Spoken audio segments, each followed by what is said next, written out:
Welcome to The Approach. Today we have Thomas Goddard with us. How are you today? I'm doing great. How are you doing? I'm doing pretty good. Good. I'm just happy to be here. Yeah, thanks for having me. So, would you like to tell us a little bit about what you do and what got you started? Sure. I am I'm I'm many things actually. I'm a speaker, best-selling author. I'm also a pattern recognition specialist. That's what I do in my coaching. But I think before any of those things, I'm a husband and I'm a daughter dad. I'm a girl dad, five daughters. Oldest is nearing 25, youngest is almost 14.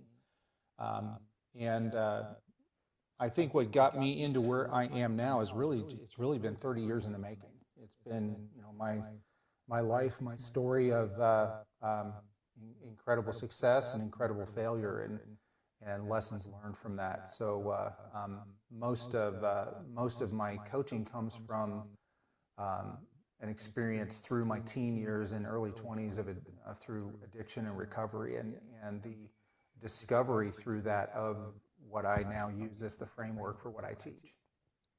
I had a lot of really important people in life that helped with support, with guidance, and all of that. But really, what was the hinge point for me was just recognizing the pattern that ran under my own nervous system, under the surface in my own nervous system to cause some of the decisions that I made, whether it was substance or whether it was performance, just being addicted to those things. And now that's what I teach. I help people identify their own pattern, their own loop is what I call it, and recognizing how to, after you identify it, how to name it, and then how to retrain it. And that's the summary version of how I got into what I do. I have found that most people, they just don't have that awareness. I didn't have that awareness. And just like you do in your coaching, many people don't realize the reason that's so important is our words and influence from other people. We do pull from that. Mm-hmm. It's we have those mirror neurons. So what we're around is what we learn. Sure. Everybody's always telling us you have to put yourself around people you want to be like. And I know from family with addiction, that's one of the hardest problems is they have to remove themselves from a lot of people that support that. And it's hard because they do care for those people, but it's still an influence. And when you're trying to improve yourself, you do get held back. Mm-hmm. Yeah, no, that's very true. I think one of the first things that we need to recognize and really just kind of identify, see it, and name it is how we respond to stimuli, how we respond to people, how we respond to situations. You're going to respond to every circumstance, every situation that you're presented in life one of two ways. You're going to react to it, or you're going to be intentional through it. And you can't be both at the same time. And most of the time, and this is in everyone, this isn't addiction language, this is just humanity, it's in our DNA. We're going to react to things more than we're going to be intentional, through it. And if we can learn the skill of shifting into intention mode in every situation, rather than just reacting to what the event threw at us or what the person threw at us, then that helps us it helps us slow the whole frame down. The picture I have in my mind is those you'll see it on a film or a story where like it's a sporting event and it's the last pitch and there's two outs in that scenario, whatever, and then as soon as that pitcher winds up to throw it, the whole frame slows down to slow motion and you see it in slow motion instead of real speed. That's really essentially the end goal of what we're trying to do, with being more intentional, less reactionary. It will slow the thing down so that you can actually see it happening in real time and take your agency back and choose differently. See, my term, I call it the pause.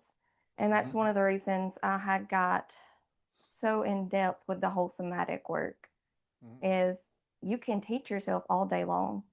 You can learn every bit of it. And that's what I was doing. I was hiding behind the knowledge of knowing what I'm supposed to be doing without pulling myself into it. And just like with your nervous system, that is a super intelligent, but it can take overdrive on you.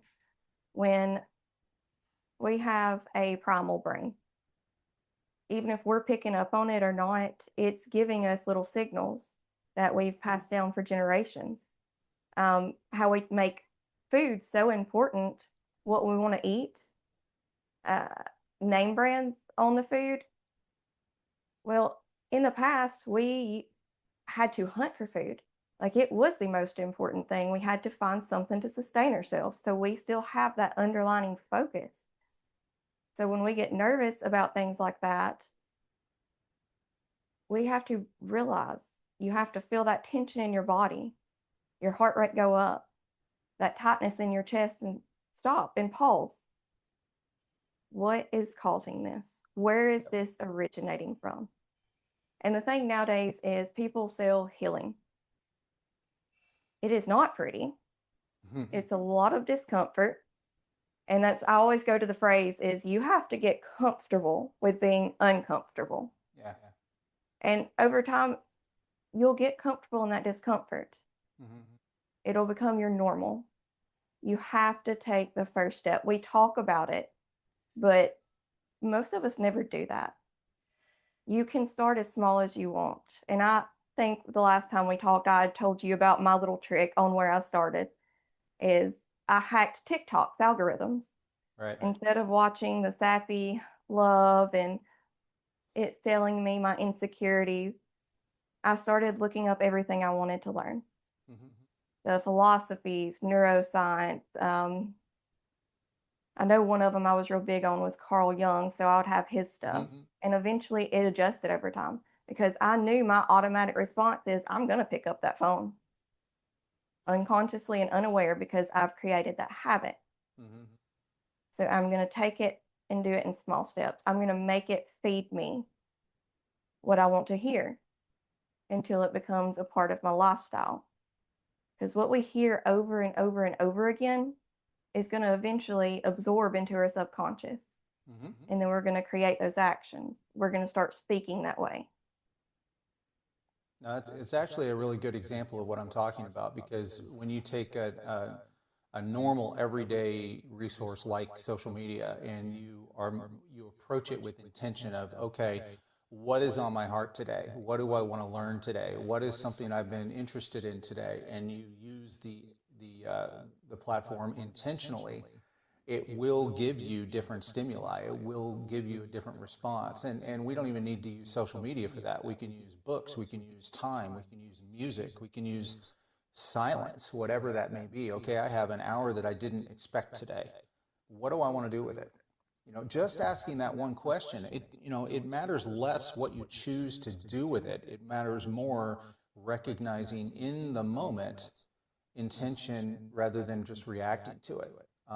And pretty soon, you're right, that starts to retrain. And my work actually starts upstream of that choice. And in recognizing some of the things that trigger us, some of the things that happen in our bodies to precede the actual moment of choice and decision. Because if we start with the moment of decision, we're going to miss it. If we start with the moment of, okay, I feel this now, and here's the payoff, or here's what I got from that choice, we've already missed it. Most of the time, our awareness is not going to be that real time in line with those things, because we're reacting to it. We're not being intentional with it. And that's why learning how to identify sensations in the body, tightness of chest, shortness of breath. For me, it's my ears flush, like they're, just a tremendous amount of blush, but it's in my ears and it feels like my ears are growing in size. That's what it traditionally is in me.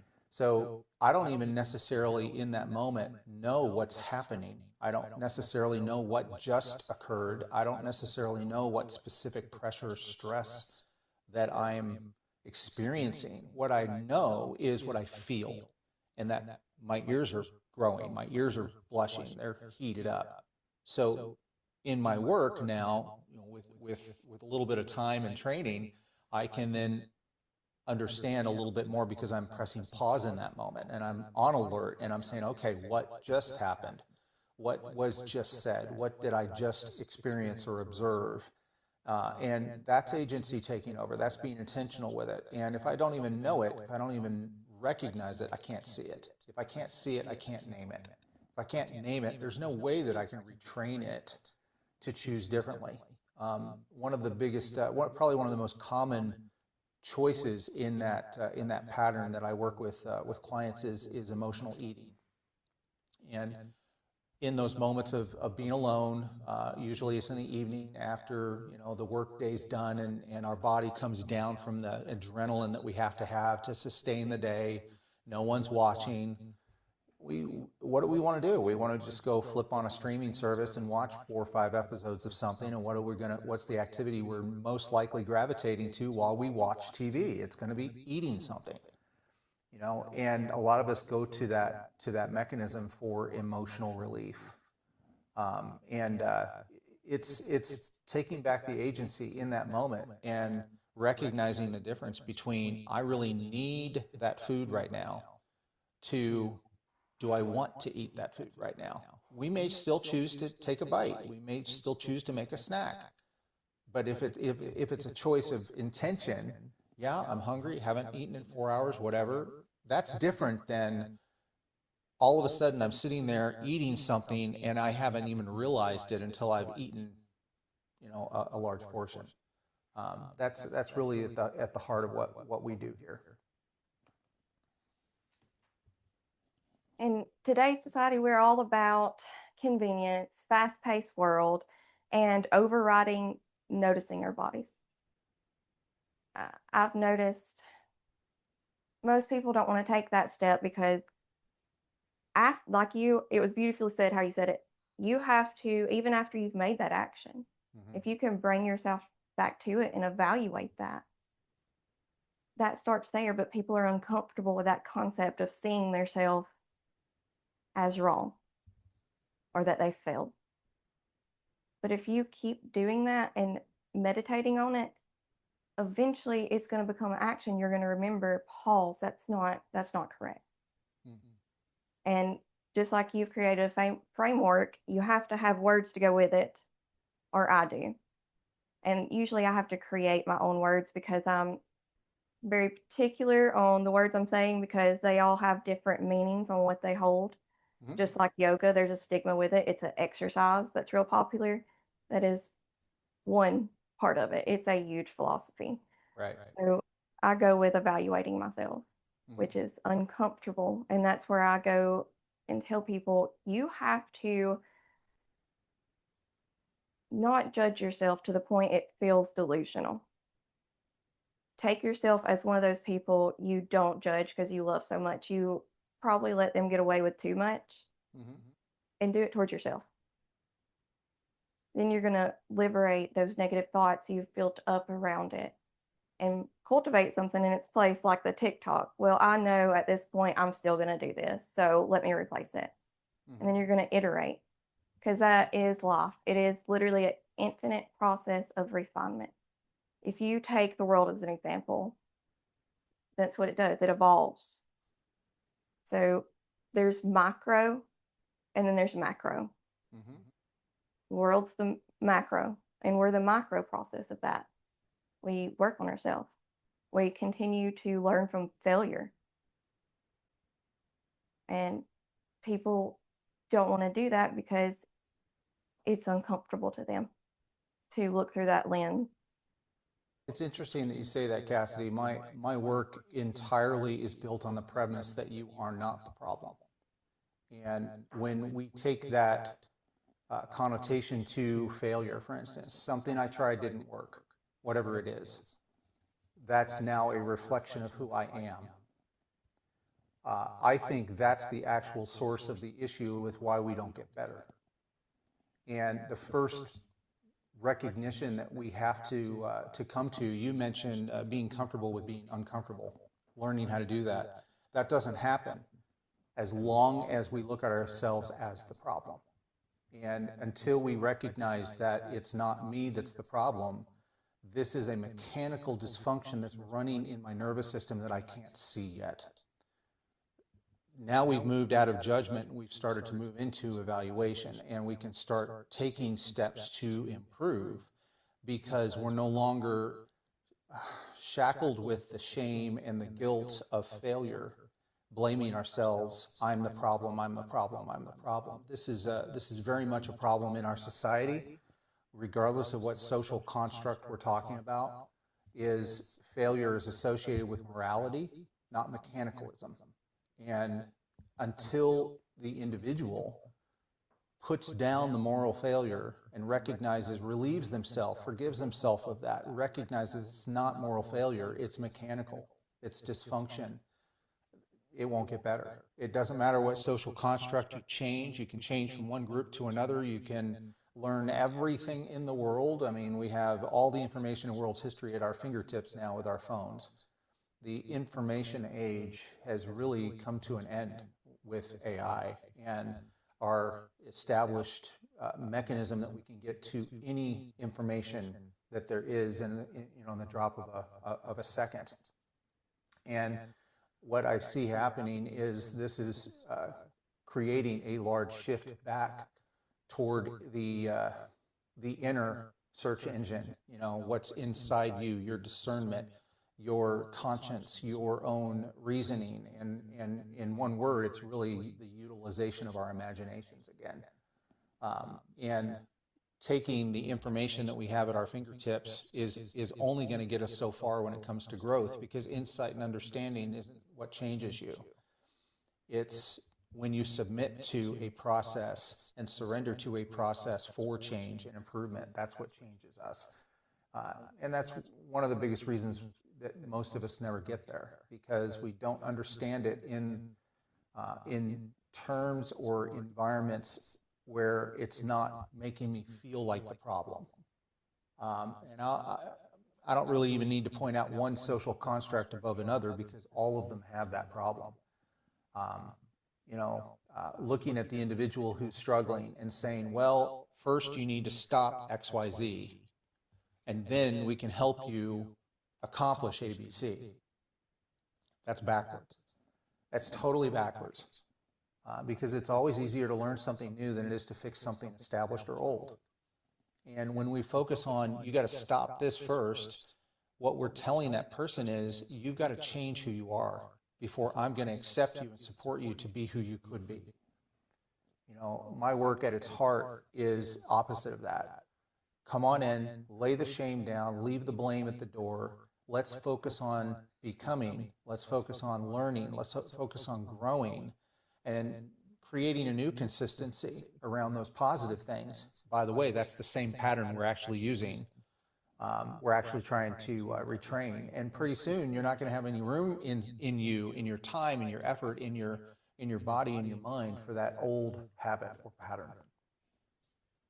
I think acceptance is important.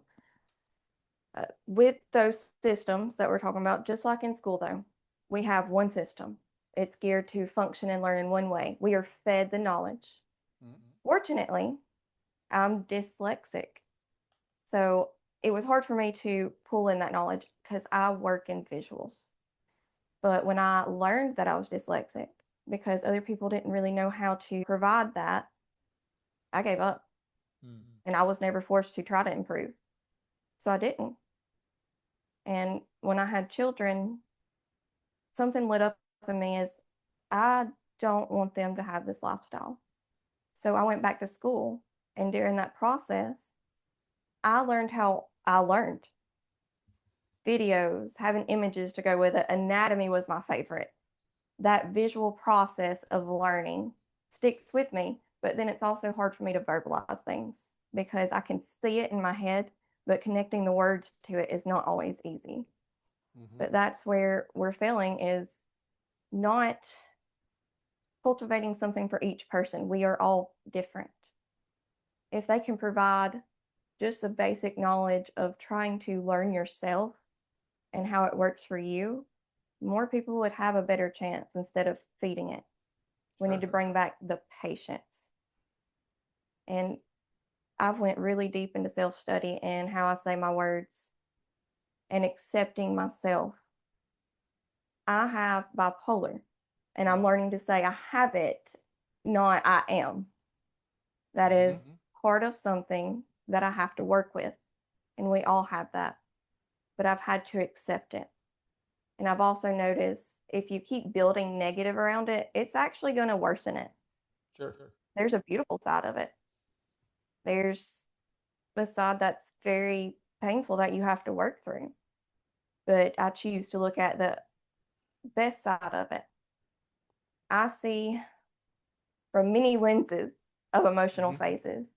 Yeah. And that provides me the ability to be able to help people try to match where they're at in their emotional phase, because at some point, in some sense, I've experienced that. So I try to hold on to the positive. When anybody tries to say something negative, I will pause them. I was like, I'm not going to accept that. I don't want to hear it. I'm focusing on this. I understand and I accept the issues, but I'm not going to put that negative wording in my head. Yeah. Yeah. And that's where the training is. And I think the most important aspect of that process is your recognition of shifting your verbiage. And when you talk about it from I am to I have, you know, I am this, or I have this, it starts becoming a different level and mode of acceptance. Acceptance is super important because, you know, the opposite of acceptance is denial. And as much as we deny something's existence, we're not going to be able to leverage the things that the aspects of it that we can. And that's a super important part. But acceptance is it's not, it's sadly not the first step of that journey in anything that we try and do.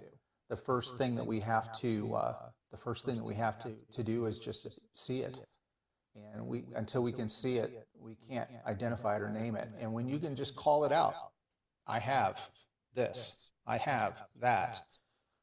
Sometimes that's all your nervous system needs to disarm itself, to stop trying to suppress the underlying mechanics, and you know, see about where you're actually pointing it. In my book, The Addiction Loop, which is part my story of addiction and recovery, but it's also a user guide for this very thing, for identifying the pattern in you. I also redefine that word. You know, when we hear the word addiction, it's very similar to things like we hear the phrase or the title bipolar. Our mind goes to very specific places. But the truth is that everybody that's breathing has an addiction to something. And it's not a question of if, it's a question of to what and for how long. And ultimately, it's evidence of the pattern in your nervous system running to protect you from something. That's essentially at its core what's happening. And in my book, I give you the framework of how to identify your own loop and how to actually retrain it. The phrase that I'm thinking of in the book is this: that addiction is a love story that's pointed in the wrong direction.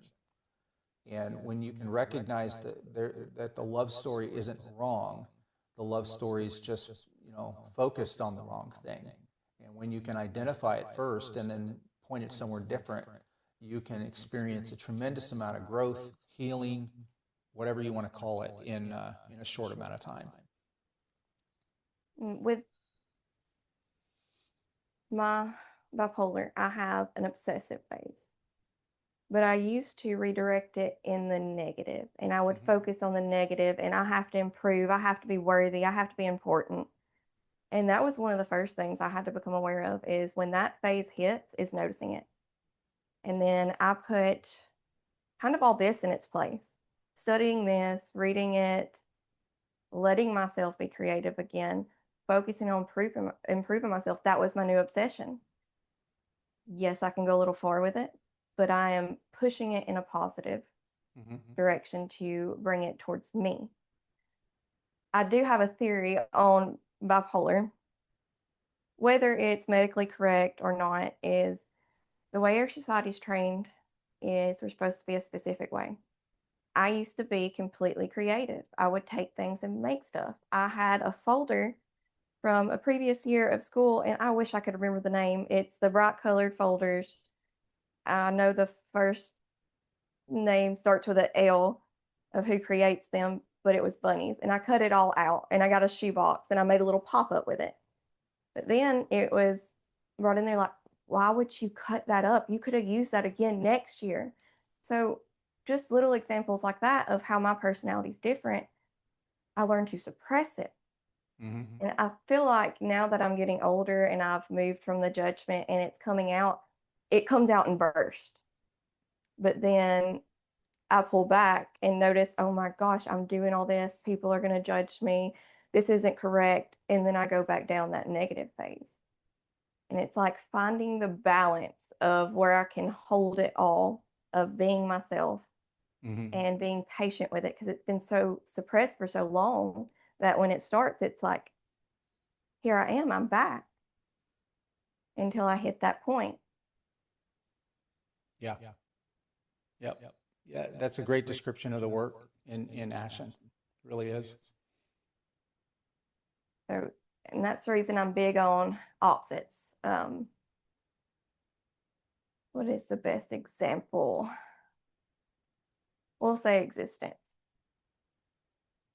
If there was no such thing as the thought of non-existent, then there would be no thought of existence. You can't have one without the other.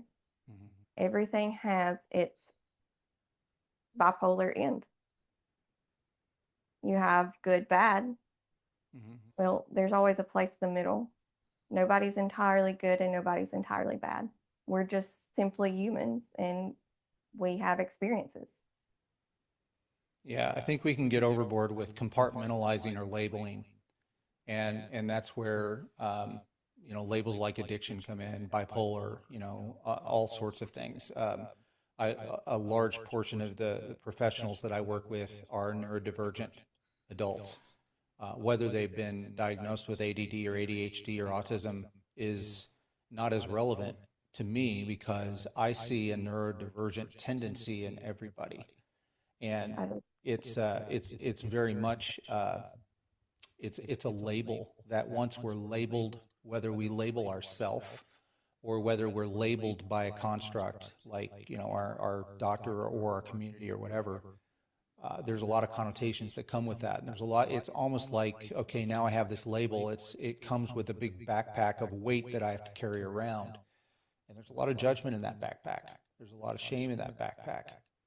And it's difficult to grow and move forward. And, sometimes you can, disease is a word that I think is transcending time. It means something very different today than it did 30, 40 years ago. But there are things that we couldn't live with 40 years ago that we can live with today. Some terrible things like, diabetes 40, 50 years ago was pretty well terminal within years. Now it's chronic. Now you can live with it. Even HIV, something as devastating as that virus, you can live with it today. You couldn't, 30, 40 years ago, it was definitely fatal. There are mental issues as well that are handled the same way. Not just things that attack our body, but things that attack our brain, like bipolarism, like neurodivergence, ADHD. We can actually look at those labels, and you hit the nail on the head earlier. I can look at that label and say, well, okay, I am ADHD. And that in that simple statement, I have dismissed a lot of resource and leverage that I have because I've accepted the wrong premise. And accepting the premise that this is who I am, this is what I am, automatically starts focusing our attention on it is what it is. I can't do anything about it. This explains everything that I do wrong. This explains every choice that I make that isn't what I want. And so we stop trying. We stop leaning into learning. We stop asking the questions, and we just accept the wrong premise. But when we don't accept that, I'm not going to accept this as who I am. This is something I have. This is something I wrestle with. This is something that I'm carrying. And it's not, by our own estimation, an accepted part of our character, like a character flaw. Then we're continuing to ask questions. We're continuing to lean into growth and learning and healing, because we're not willing to accept the premise that it is what it is, nothing I can do about it because this is who I am. In any diagnostic situation, whether we're talking about these heavier issues or just simply discipline, laziness or follow through, things like that, somebody that handles fear, it's the same. It's the same premise that we accept over and over again that keeps us from really experiencing true growth. I call it, ultimately, this is what I believe is self-sabotage. It's self-sabotage in method, in ideology, in acceptance, when we accept the premise that this is who I am, not what I've done, not what I've experienced, not what I've accepted, not what I've practiced. It's who I am. When I accept that premise, I stop learning. I stop being teachable. I stop growing. And anything that stops growing is eventually going to die quicker. Absolutely, that was perfect. So, like with the word I am, and the more you say it, you are absorbing it into your subconscious. And over time, it comes out in your action. Mm-hmm. An example I like to use is if somebody comes, this is a form of manipulation, but if somebody comes up to you and they're like, do you think I'm lazy? Once you've said no, whether they're doing what they could improve or not, you've accepted that. So you can't say anything different at this point. Your brain accepted it, and you're doing that to yourself. But rewording things, and that's why I do the soma and semantics, body and words. If you say, I'm lazy, okay, I am. Your subconscious is going to do it. But if you simply reword it, like I would say to that person, I mean, well, there's areas you could improve. I'm not accepting that. Just we do that to ourselves, is I'm not accepting it. I'm not making an excuse. There is something I can do. Yeah. But the discipline, like you said, it's also not there. We do convenience, and it's convenient to just, well, I'm making an excuse. I accept it. We go into denial. Everybody says I'm like this, so that's fine. I'll be like this. It happens. And with illness and disease, this is where our healthcare has become too fragmented. You've said they have that disease. What's going to come with that for most people? I have this. This is how I'm going to be now. And a low form of depression can start with that. And what do we seek in comfort? Food. And we've already accepted this is how it is. So I'm going to be comfortable. And there we go, like self-sabotage. Because healthcare is failing on the whole picture of how it works. And it all starts with simple steps of how we see ourselves and how we phrase things. Thank you for being with me today. Thanks for having me. It was great. I would like to thank everybody watching. This has been the Approach Podcast. Today we've had Thomas Goddard as our guest. If you would like to see any of our services, I'll be providing links below. I invite you to continue watching. This is also an infinite process of iteration. It can only improve from here. I would like to leave you with the body primes, words cast, and actions create.